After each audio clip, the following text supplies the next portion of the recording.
Selamat pagi guys. Ya, hari ini kita masuk pergi tingkatan 2 bab 8 daya dan gerakan. Yang pertama kita tengok dulu apakah itu daya. Di setiap hari ini di sekeliling kita ini banyak daya yang ada. Asal ada ya. Dalam kehidupan harian kita yang terlibat asal ada daya tolakan atau tarikan. Asal yang kita tarik atau tolak lah, itu melibatkan daya. Bila kita tolak sesuatu objek itu ataupun tarik sesuatu objek, jadi keras kan gitu, jadi dia memerlukan daya. Tapi daya ini kita tidak boleh nampak, tetapi kita boleh rasa. Sama orang tolak kita dapat rasa. Kalau orang tarik kita pun kita dapat rasa. Kita tengok lagi jenis-jenis daya. Jenis daya yang pertama yaitu gravity. Gravity inilah yang mengekalkan kita di bumi. Coba bayangkan kalau tiada daya gravity, macam di bulan lah, macam terbang-terbang kita di bumi kita nih. Syok juga dah kan. Tapi susah juga kalau sama benda-benda berterbangan. Nanti makan-makan pun berterbangan. Minum pun, air pun terbang-terbang. Macam yang kita nampak di di kapal angkasa. Jadi dialah yang dialah daya gravity inilah yang mengekalkan kita punya kedudukan di bumi. Daya yang kedua adalah daya elastik. Kalau ini kita ingat saja objek yang kenyal nih, yang macam yang ingat saja tuh getah lah. Ingat saja getah.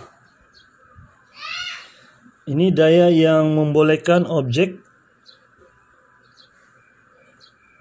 kembali kepada bentuk asal apabila daya yang dikenakan ke atasnya dialihkan. Macam tuh getah lah. Kalau kasih renggang dia merenggang lah kan. Tapi kalau kau kasih lepas, dia balik lagi pada keadaan asal. Itulah. Kalau ingat daya elastik nih, ingat itu getah. Daya yang ketiga adalah daya apungan. Daya apungan ini daya yang bertindak ke atas sesuatu objek apabila objek terendam di dalam benda lir. Jadi itulah menyebabkan kalau kita taruh apa aja benda di yang boleh terapung di air itu. Kenapa dia boleh terapung? Sebab ada daya apungan yang daya dari bawah menyebabkan benda itu terapung. Satu lagi yaitu daya normal.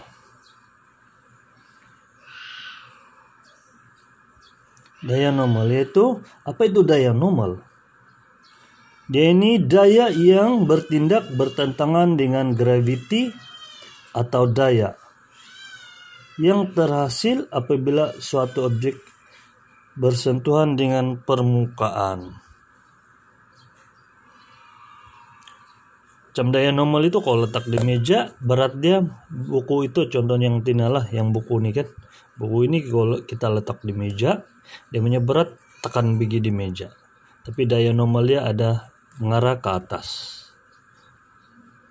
Satu lagi daya geseran.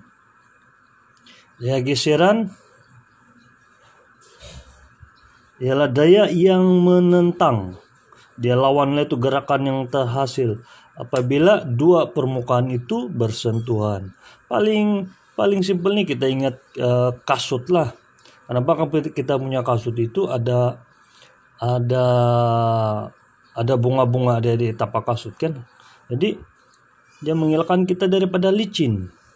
Jadi kalau lama-lama oleh karena dia bergeser akhirnya sapi itu geseran itu dia melawan pergerakan kita. Kita pergi depan tapi dia mau tolak kita pergi belakang.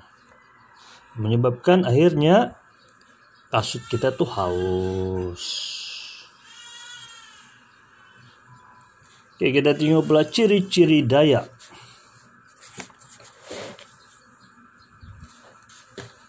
Ciri-ciri dia. Aku tengok ni sumandak ini dia aku tengok.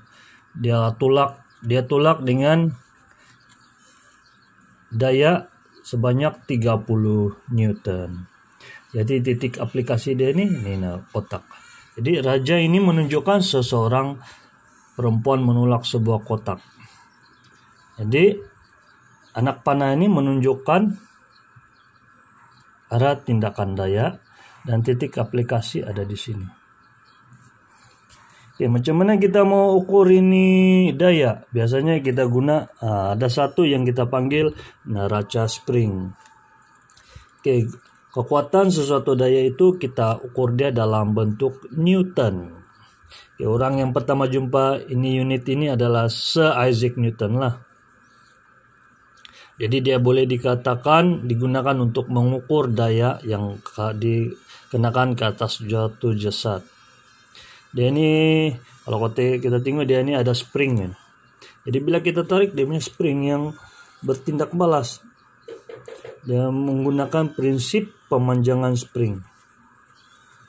Jadi unit SI bagi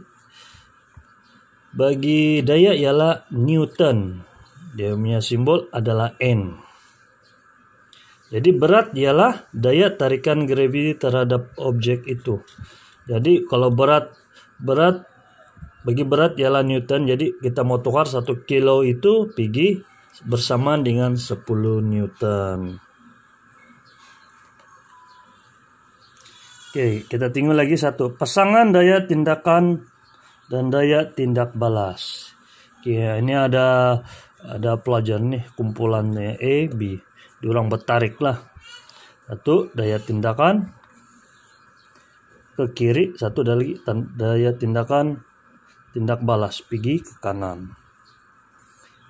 Jadi ini awak tengok. Dalam suatu pertandingan tarik dali, dia bilang dia dikumpul. Dia punya tindak balas, daya tindak balas adalah berlawanan. Satu tarik sini, satu tarik pergi kiri, satu tarik pergi kanan. Tetapi magnitudenya tetap sama. Jadi oleh karena sama, dia adalah dalam keadaan pegun, maksudnya seimbang lah nih.